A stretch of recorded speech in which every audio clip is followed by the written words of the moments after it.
The whole system is just geared to market towards you and your child to go to college. Go to college, go to college, go to college. Doesn't matter. Blanket statements for everybody. They're just saying college equals good, regardless of how much it costs.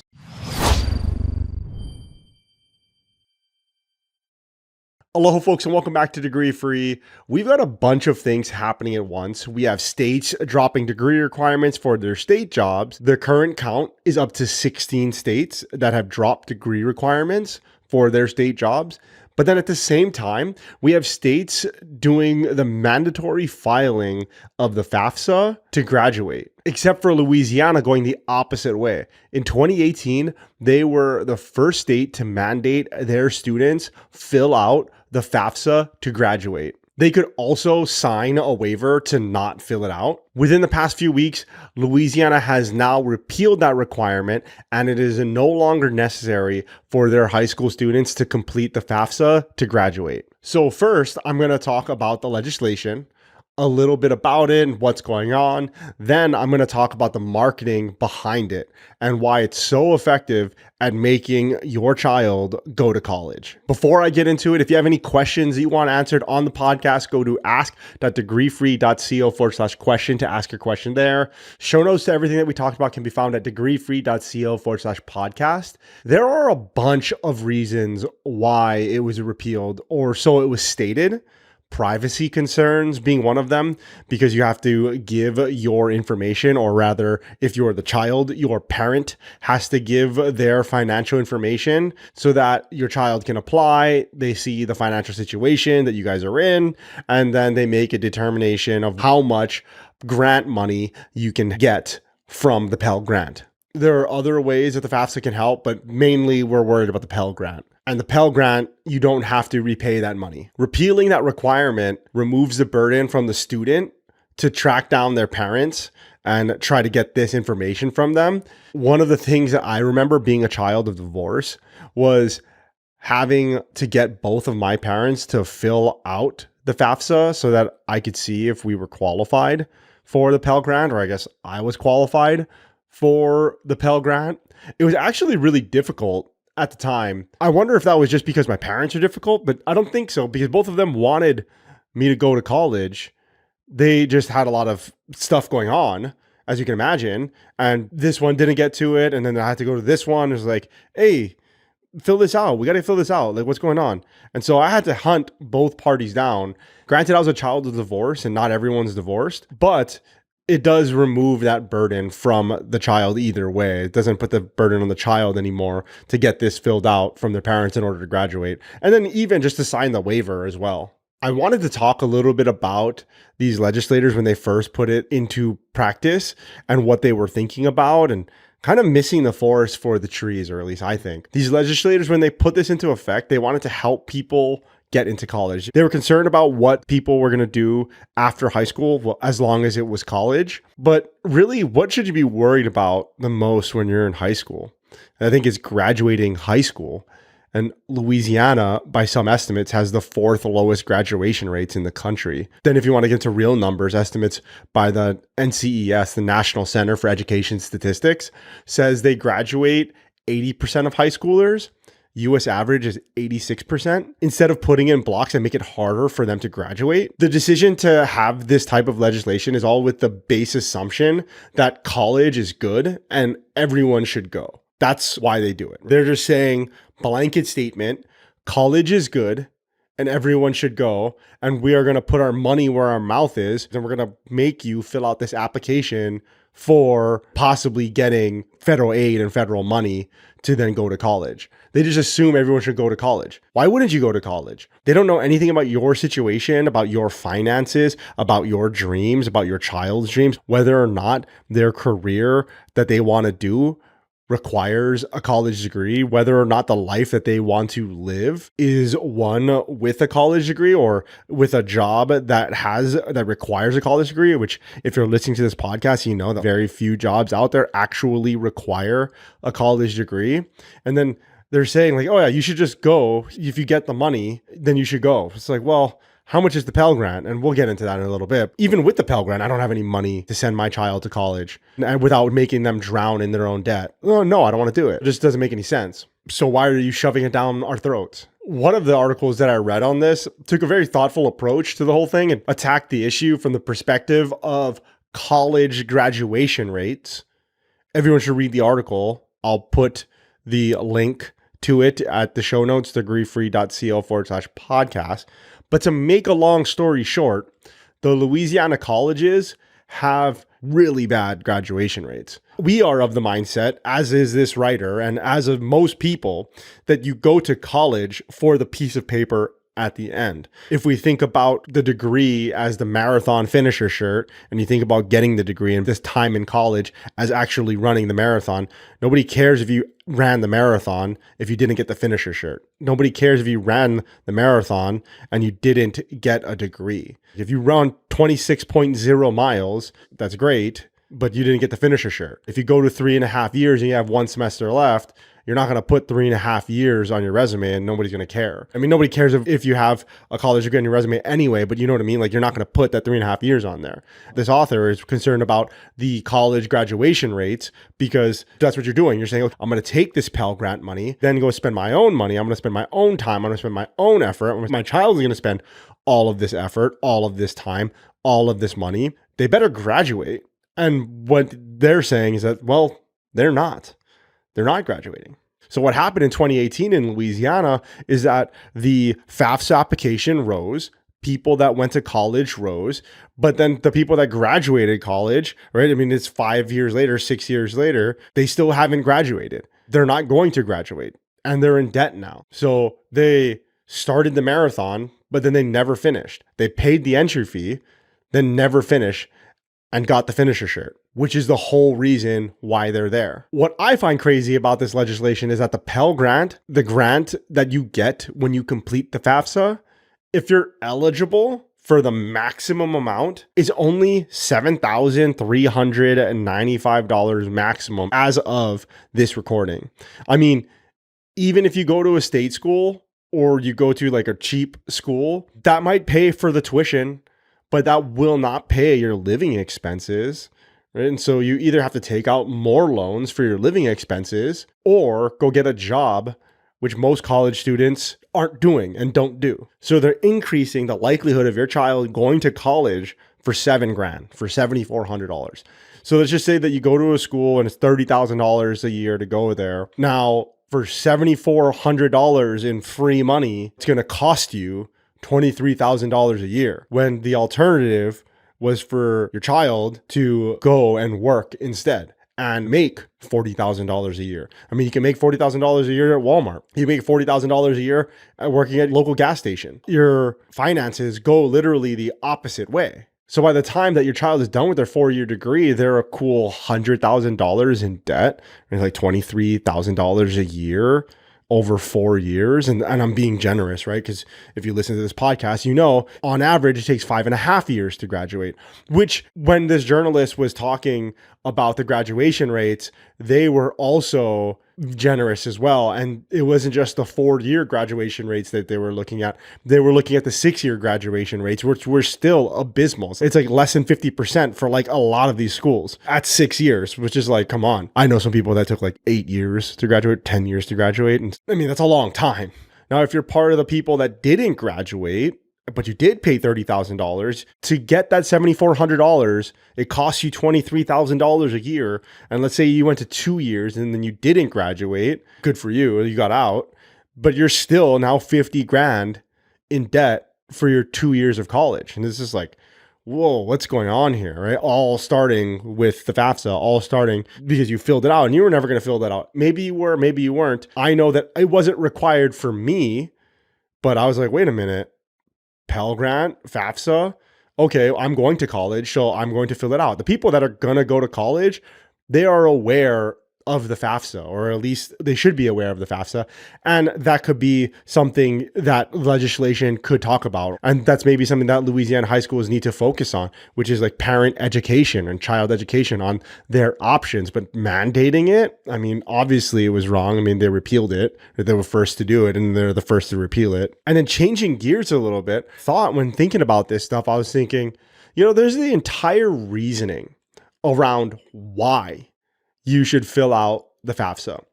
The argument is that in 2021, there was $3.75 billion that went unclaimed in the Pell Grant program, or the FAFSA. Then Pell Grant. When I think of FAFSA, I think of Pell Grant. Those are like congruent, but then there are like 4 different things that when you're signing up for the FAFSA that you can get, but it's just like part-time work, basically scholarships, which scholarships don't really come through the FAFSA. It's part of it. And then the other one is a loan. You're applying for a loan, or it approves you for a loan. There's like $36 billion total as of 2018 in the Pell Grant program. The thought behind requiring everyone to fill out a FAFSA, all of your children, is, you don't want to miss out on the free money. But once again, what is that free money going to cost you? And I'm not even saying in the more meta, because a lot of people have used this talking point, or at least what I've read, in like, if we gave that money back, like that $3.75 billion in surplus, we gave that money back, put it somewhere else, we could do good somewhere else. Or if we just gave that back, put it back into the kitty, we don't have to tax people as much. And therefore, what is this program costing you? Like, how much? No. That's not what I'm saying. What I'm saying is going back to what we were talking about, which is, what is that $7,400 going to cost you? How much more will you have to spend to get that $7,400? For example, for me, I was going to college. I knew I was going to college. I got accepted into college. I knew that I was going. It made sense for me to fill out the FAFSA. It made sense for me to get the Pell Grant because I was going to pay that money anyway. But for my classmates that didn't go to college, why would they fill out the FAFSA? They knew that they weren't going to go. If they knew they weren't going to go, then why should it be mandated to fill out this thing, which is literally only one utility that it has, is to get you monies to go to college. And if you know that you're not going to go to college, then why do I have to fill this thing out? Now, the whole getting money to save money, but then to save money, you have to spend money. It reminds me of those like entertainment books. If you're of a certain age, you remember those things. You know, the ones you had to sell for like fundraisers? It was in The Office. And they had like I think it was Halloween episode. They were like, we want it, the best costume or whatever, $34,000 in savings. And Oscar, I think, was like, to get all those savings, you'd have to spend like $75,000. And it just reminds me of that situation. Like everybody's fighting over this thing. It's like, well, $34,000 in savings. But it's like, yeah, but how much do you have to spend? How much money, time, effort do you have to spend to get that $7,400? And that's assuming that you are incredibly low income and that you do get the maximum amount awarded to you. The whole reasoning around why we should require and mandate high schoolers to fill out the FAFSA, that whole argument that I just laid out, it reminds me of a conversation I was having with one of the top people in affordable housing in Hawaii. This guy was in charge of 2 of the biggest low-income housing projects on Oahu. We start talking, and I'm just absolutely fascinated by his job. Like I'm like blown away by his job. I ask how work is, and he says, we're doing okay. Well, we've got like 5% vacancy. We got to fill those. And then I followed up with, how long do people normally stay in there? Okay, 5% vacancy. What's the goal to get them out by and help them get out of low income housing? And I asked this question to just be like, well, I'm assuming that we want to transition people out of low income housing because to be in low income housing, you have to be low income. You have to maintain a low income. I'm thinking, well, we want to help people raise their incomes and get out of low income housing so that they can increase their standard of living. With a higher income comes an increased standard of living. And so he just looks at me dumbfounded and he's like, we don't track that. Isn't the whole goal here to like get people out of low income housing, start making more money like I was saying, and improve their lives? Then someone else that needs low income housing because they've fallen on hard times, they come in and take their place. Hopefully, there's a revolving door of people. For me, in my mind, I'm thinking the ideal utopian dream is that doesn't exist. Nobody's in there because everybody's doing great and we live in a great world. And he's like, yeah, no, we don't track that. So then I asked him, I said, so what's success for you? And he's like, 100% occupancy.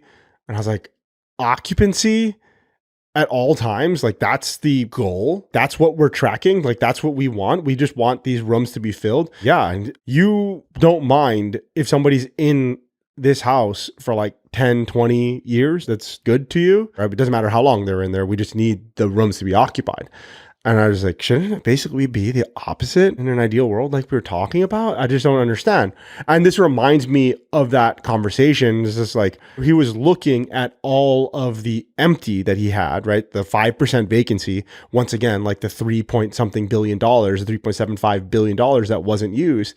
And people are looking at that and be like, well, we got to use it up. We got to use it up. Okay, sure, definitely. It was portioned out for that. And if it's not getting out to people, then we're not helping that much more people. But really, shouldn't the goal to like get people out of it, get people to not need it? I don't know. I'm just asking. I don't have the answers. I'm just asking the question. Let me know what you think. YouTube comments, Spotify comments. I really don't know. I want to know what you think. Moving on, the last thing that I wanted to talk about, and this is really where I got a little bit excited about this thing. It's kind of adjacent to what we've been doing or what I've done once about the marketing secrets of colleges, but this isn't really college, but it is. It's the whole system. I wanted to break down what filling out the FAFSA does for you and your child. Filling out the FAFSA makes it much more likely that you or your child go to college. By one estimate from a 2009 study and a 2013 follow-up, 91% of students who completed a FAFSA had a post-secondary enrollment. That's almost 92%. Granted, that was 10 years ago. Granted, that's completely correlational. And that's from the NCES. I didn't fact check them, but that was for the study that they did. They found that 92% of students who completed a FAFSA had a post-secondary enrollment. Once again, when you don't mandate it, that makes sense because the people that are filling out the FAFSA, they're going to go through it. I mean, it's pretty invasive. They do ask about your income and everything, your assets and things like that, then apply. And so most people, if you make it optional, the people that are applying are the ones that want to go to college. That's selection bias right there. So like 92% of people that say they want to go to college, and you're like, no shit. It's like, wow, what a great finding. I'm just giving you what I found. What I wanted to talk to you about was why it's much more likely for your child to go to college. And it has everything to do with marketing and persuasion. When first hearing about this, it reminded me of a book by Robert Cialdini, a study that he highlighted in that book. It was chapter 7, Commitment and Consistency. I won't read the book. You can pick it up. Influence. It's like one of the best, most sold business books out there. It's pretty good. And I've read it a bunch, but it reminded me of one of the studies that he talks about where they ask people whether or not they're willing to put up a big sign, a huge sign in their front yard. And I think it's like, don't speed in their neighborhood. And most people, it's like a big sign. It takes 2 hands, maybe takes 2 people to put down. And so it's a big commitment. Most people, when just cold approached, they're like, nah, I'm not going to do that. Which is like, that makes sense. I probably wouldn't do it either. I'd be like, no, I'm not going to put that up in my yard. No. What they found was interesting. I think it was like a 70-something% increase, 71% increase or something like that in the amount of people that said yes in the compliance rates when they did one thing 2 weeks earlier. 2 weeks earlier, they committed to having a much smaller, like bumper size sticker in the inside of their house, like window, like don't speed. Those people were 71% more likely to say yes. And it's because they had already committed to doing a certain action, right? Like I am the person that's committed to fighting speed. I am the person that's committed to having random people give me signs, that type of thing. With this, it reminded me of that. Like I'm the type of person that fills out the FAFSA. I'm the type of person that cares about my child going to college, even though your child maybe didn't want to go to college, or you don't have the money. Like, you know that you don't have the money and you don't want your child to be in debt, but you're the type of person that goes and gets and hunts for free monies that's out there for your child to use to then go to college. You're that type of person, your child is that type of person, and they're committed to it. And so it's much more likely for you and your child to say yes to college because you've already done this one act. Let's just remove college and let's talk about something completely irrelevant to it. Let's say you go to the mechanic shop and you want an oil change done, and it's the only place to get an oil change and you can't go up the street or whatever. And they say, yep, to get an oil change, you have to fill out our application to get 4 new tires, like to get a discount on 4 new tires. And you're like, I don't need 4 new tires, but screw it, I'll do it anyway. Like, I need the oil change and you're the only place in town to do it. And like, although I don't need 4 new tires and I know that I don't need 4 new tires, like whatever. Now, how much more likely are you to get new tires? You're like way more likely to get new tires because you might have thought back and you're like, well, you know what? I do need new tires. Like, all right, well, I guess I'll get the tires. Or like, yeah, well, it says that I have 10% off. Well, 10%, might as well. I wasn't going to get new tires today, but sure. You've already done a big action. You've already committed to it. And so since you've already committed to it, it's much, much easier for you to say yes to the next thing. It's kind of similar, but different to what we were talking about with the AP courses and dual enrollment. You've already taken all of these actions. Your child has taken all of these actions and they're like, well, look at all the hard work I've done. You don't want me to throw all this hard work away, right? You better make the purchase because that's the only way to make all of this hard work worth it. From a marketing perspective, it makes so much sense. This type of marketing, this type of tactic, this is so effective that it works even if you know about it. You're listening to this, so now you know about it. You're going to be aware the next time that this happens to you, but you're going to be like, well, I need the thing and this is a good deal. All right, well, let's just do it. That's fine. But at least now you know. The whole system is just geared to market towards you and your child to go to college. Go to college, go to college, go to college. Doesn't matter. Blanket statements for everybody. They're just saying college equals good, regardless of how much it costs. Here's some free money. Here's coupons for you to go and then make $100,000 purchase. Hey there, I hope that you're loving this episode of the Degree Free Podcast. We spend a ton of time every week creating this content for you. So my only ask is you take a quick second to leave a review or a thumbs up on whatever platform you're on. It's one of the best and easiest ways that you can support this podcast, and this simple action can help bring more people into the Degree Free community. At Degree Free, we want to help as many people as we can thrive and succeed without needing a college degree. Your review will be a step in that direction. If you could do this small favor right now, pause this and leave a review. It would truly mean the world to us. Thank you, and back to the show. Here's $7,400 a year for you to go make $100,000 purchase. Here's 30 grand, 30% off for you to pay 70 grand. If that's a business, I was charging $100,000. I don't know. I mean, depending on the fulfillment, 30% off to make it a no-brainer for you. I mean, maybe, probably. Like, let's do it. And then especially considering, now you think the college isn't the one actually doing it. They're in cahoots with the federal government, and the federal government is the one that's actually supplying this money. So it's even better deal for the college because the college isn't taking a hit at all. But I mean, just from a business perspective, I would consider it 30% off. I would consider it. Why wouldn't I? I mean, depending on the margins and everything like that, maybe. But now they're just getting free money from the government. Yeah, this is a no-brainer. Anyway, I saw this from Louisiana because I had a whole different discussion that I wanted to talk about regarding the FAFSA requirements. I wanted to talk about what I talked about at the very beginning about how it is so opposite to be one side of your mouth lowering the degree requirements for your state jobs. But then in some states and a bunch of states, they are starting to require the FAFSA to graduate. And it just doesn't make sense to me. So that was the original episode that I had planned a few months ago and is one of the 7 things that I was studying up on. But then this came through and I was just like, this is crazy. I mean, the first state to mandate the FAFSA be filled out is also the first state to repeal it because it was a bad idea. So that was this week's episode. Leave your comments, YouTube, Spotify, ask your questions, ask@degreefree.co/question. That's pretty much it. Until next week, guys. Aloha.